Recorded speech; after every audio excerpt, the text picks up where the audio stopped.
Bristol Community College, Mathematics with Dan Avedikian, Math 060, Topics in Developmental Mathematics, Section 2.4, Problem 17.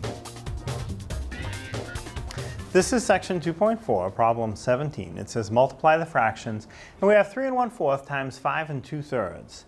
So to multiply something like this, what we need to do is write both fractions so they have only a numerator and a denominator. We can't have a mixed number like 3 1/4. We have to have only a numerator and a denominator. So to accomplish that, what I'm going to do is multiply the denominator times the whole number in front. So that multiplication will be 4 times 3, which is 12.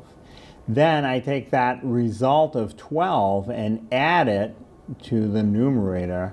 So 12 plus 1 more is 13. So 3 1/4 is equivalent to 13/4. So the first fraction has only a numerator and a denominator now. So I'll do the same process with the second fraction, 5 2/3. Let's write that with only a numerator and a denominator. So the denominator times the whole number in front, I want to multiply those values. So that'll be 3 times 5, which is 15. Then take the result I got and add, so I will be adding the 15 plus 2 more, which is 17.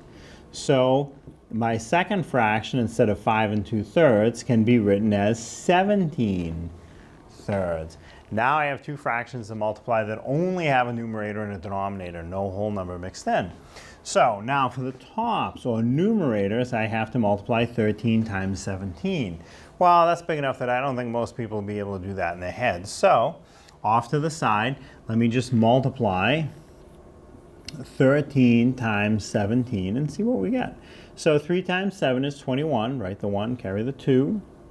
3 times 1 is 3, then 3 plus the 2 more that I carried is 5, so I have 51. Then I multiply the 1 times the 17, so at first I put in a 0 to hold my place.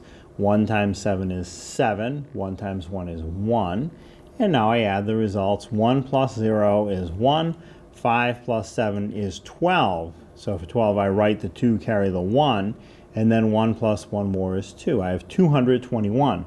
That will be my numerator. 221. Now the denominators are much easier. 4 times 3, that I can do without writing it out. That's 12. So my answer is 221 over 12. And if I try to reduce that, I'll see that it doesn't really reduce. There's nothing that I can find that will divide into the 221 and the 12. Now this is an improper fraction. The numerator is larger than the denominator. That's what makes it improper. You can, if you like, convert that to a mixed number. Now if the directions don't specifically require you to do that, you don't have to. The 221 over 12 is a perfectly good result.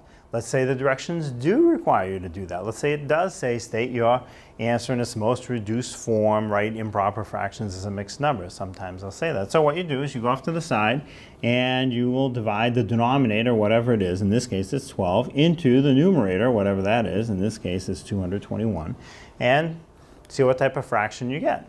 So 12 goes into 2, won't fit. 12 goes into 22, it'll go in one time. Almost twice, because 12 times 2 is 24, won't quite fit in twice. Fits in once.